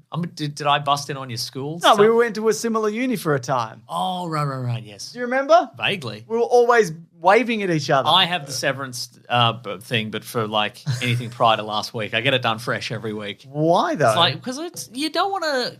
You know how like Baggage? like sometimes people get their hair dyed or whatever, and the roots grow out. Yeah. I don't want that. You don't want that. But metaphorically for life. Oh, so you don't dye your hair? No. Okay, good. Yeah.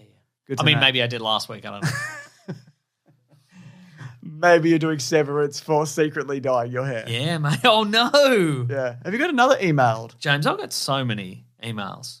You don't need to read them all. But I'm going to what's read next? every single email. Okay. This is from Jack. Hello, Jack. MC for my sister's wedding. Hey, Nick and James, love the pod and the Ooh. dog and everything you do. I've been listening for years. There's 2 dogs, but yeah, go on. That's true. Yeah, but one dog doesn't contribute as much, I feel. That's true. Yet. Yes. We've got to put her on the big dog wheel to power some powers stuff in the here. studio, yeah. Yeah.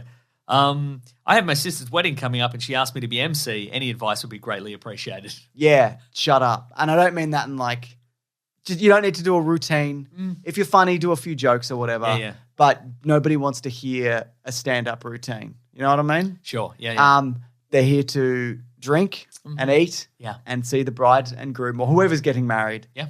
And just get on with it. What would you say, Mason? I think that's probably true. Not like abrupt and weird. Yeah. But just move it along. Unless that's your whole persona. Oh, then yeah, that's what you got to Then lean they've into. asked you for a specific reason, which is to be abrupt and rude and keep things moving. Yes. If you're known famously for doing the wrap it up signal, doing the spinny Then hand, you come in hot. Yeah. And I don't mean rush it. I mean as in like it's not about you. Yeah, Move yeah, to the yeah, next yeah, thing. yeah. The best thing you can have out of that scenario, I feel for me, is like people don't remember you did it because you didn't fuck it up and you didn't draw attention. There it is. That's yeah. right. So there you go. Good idea. Yeah.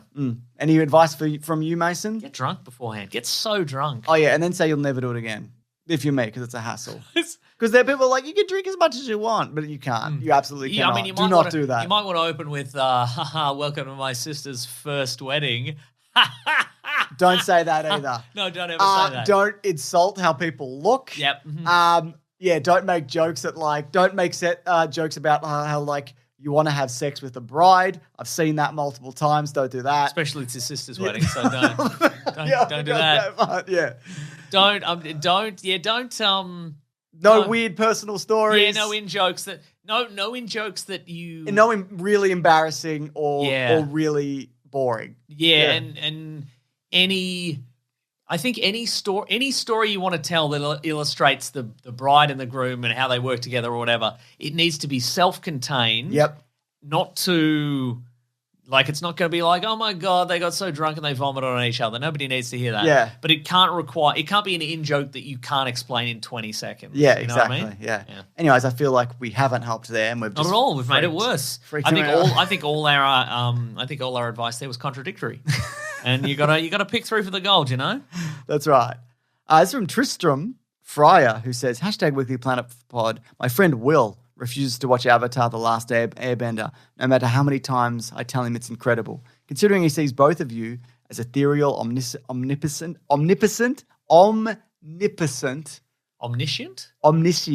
Okay. Does it have a P or does it not have a P? It doesn't have a P, but omniscient. I'm looking at a great... I think it's omniscient. It's late, Mason. And Claire late. went away for the weekend. I've had She's the here kids... now. Oh, yeah, I know, but she wasn't here. As far as I can tell, she's always been here, and I've had the severance procedures. Omniscient. Yes. What is it? Omniscient, like always all-seeing. Yeah, I know what it means. I just can't read it. Okay. Beings. Omniscient. Have you had the severance procedure, but it's on being able to read? I hope that if you tell him it's worth it, that he might finally watch the show. Well, I think we've broken down some of the barriers between what he maybe thinks of us as omnipotent beings. Yes. But yeah, you haven't watched it, have you? No. You've seen the movie, though. Yes. We recorded a Caravan of Garbage a million years ago, That's which true, I'm just hanging on to for some reason. Yeah. I don't know why we recorded that so early. Wild, Like right? years early. That's like because it was in the period when we had free time and energy. Do you remember that? It must have been in COVID when we were looking for stuff as well, right? Because things weren't coming out. I think it might have been pre-COVID. That's crazy. That cannot be true. Anyways, You have to check that file. I have to check that out. But yeah, no, it is incredible and you should watch it. Yes, watch it. And it gets better. It gets better as it goes. You might be like, oh, this ain't much chop up top. But it just, it's very good. Yeah. All right, then. And then maybe watch The Legend of Korra. I've only seen season 1, which I quite liked. Anyways, what else, Mason? James, here's an email from James. Hello, James. Which Doctor Who has the best outfit? Hi, James and Meso. Recent announcement, we got a new Doctor. Congratulations. And that David Tennant and Catherine Tate Yes, will be returning to the yes. show. I thought it would be the perfect time to ask which Doctor has the best outfit. He says, I love them all, but I'd go for Tennant's. Yep. But I also have a soft spot for the ridiculously garish Sixth Doctor's costume. Is that the celery stick one? The cricket, yes, it is. cricket outfit with the celery stick? Yeah, but I think that Doctor had. If you want to Google Doctor Who outfit timeline or something like that, I think the Sixth Doctor also had like this bizarre patchwork, like multicolored patchwork. Oh yeah, suit. he did too. Yeah, no, he's not the celery guy. Oh, the celery guy is The one who had the daughter who David Tennant married in real life. that's the celery guy. Yeah. Yeah, Fifth Doctor? that's the Fifth Doctor. Yeah, he's the mate. fifth Doctor. Okay, right. He came back for a short recently, like 10 years ago. What do you think about David Tennant coming back and Catherine Tate? Very cool. But I was only going to mention this because I've seen some on-set photos. He has had a slight outfit update. Yes. It's a checked suit now, not a pinstripe suit. Do you think it's because he's not the original guy? He's like from the future? Oh, maybe. Because there's the other one in the other dimension. It might be because remember there was a throwaway line that the Tennant Doctor regenerated as the Tennant Doctor again. Yes. Because he's so vain. It might be that version, I wonder. So he has regenerated as himself, but there's also a version who grew out of his severed hand who's completely human, who lives in a parallel dimension. Yeah. So who ages in real time. I think most of the David Tennant suits you could probably get away with.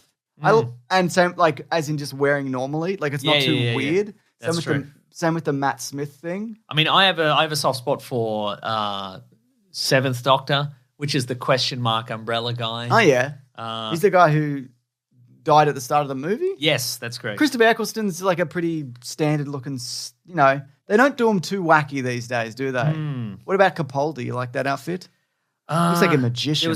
There was too much combination of navy and black in that outfit. And then it's got the red lining, though. What about Jodie Whittaker? That's not a bad outfit. Yeah, it's fine, I guess. Yeah. Sylvester McCoy is the one I'm thinking of. Look, for me, probably Tennant, but Matt Smith's second look was a lot better, I think. He had a little waistcoat. I agree with that. I do know what you're talking about, yes. Yeah. Fun stuff. It is fun stuff, isn't it? Should we move on to my next letter? Move on to your yes, James. email. This is from Stefan, who says, I think at Wikipedia Brown Oh, that's me. should be entitled to an appeals process if at Mr. Sunday Movies vetoes a riff. Some of these are too funny to veto and we're being denied precious content. No, that is the point of the veto. That is the point of a veto, yeah. This. And also, I'm out of vetoes. you're out of anyway, vetoes. That's true. till the end of the year. I was going to say, also, it's more fun to do fresh stuff, I think. I know I like, it is amusing. It is fun for us it is fun for me specifically to drive a bit into the ground until you want to tear your hair out. Or do old rude Obi-Wan again or whatever. That's right. Yeah, that I don't is have a fun. problem with that. Yeah, but I don't know. I think it's more fun if we can just do the fresh stuff. You know? Yeah. Fresh Spurs content. me on to wonderful inspiration. Yes. And rude Obi-Wan impressions. How rude's he going to get? Very rude. I just love the idea of a man who is like, he's meant to be so British and proper, but he's just... He's a big rude guy. Look at my bum, Obi-Wan, you know? I think it's funny. You say, look at my bum, Obi-Wan? Yes. He's looking in the mirror? Oh, yeah, I guess so, yeah. I meant to say Anakin, but it doesn't It matter. doesn't matter. He's practicing to show Anakin later. His bum. Yeah. Great. Anything else? Maybe Sprig of Celery. That is a good look too. The cricket outfit is good. Mm. I am thinking of 6 when I said that patchwork horror suit. Yeah. People like the Sylvester McCoy giant scarf thing. Is that Sylvester McCoy? No, that's Colin Baker. Colin Baker, that's sorry. Yeah. People like that one, don't they? They sure do. It's great. What's the worst look though? I Some would say Eccleston because it's just was going to a say leather maybe jacket. it is. It's not bad, but like, what is it? It's nothing.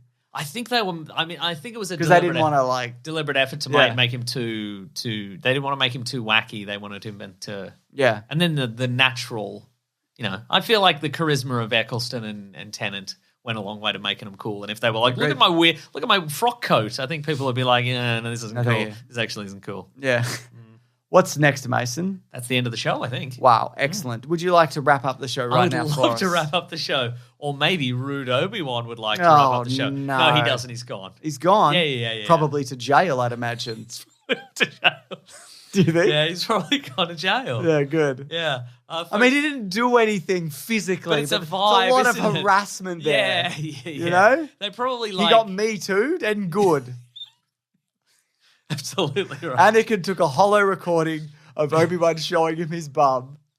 He took it to the Jedi See, that's Council. how we do it, James. This is the beauty of you also running out of vetoes. Is you have to come up with something I else. would never veto Rude Obi-Wan. Well, it's too bad he's gone I to jail. love the idea of Anakin presenting that evidence to the Jedi Council.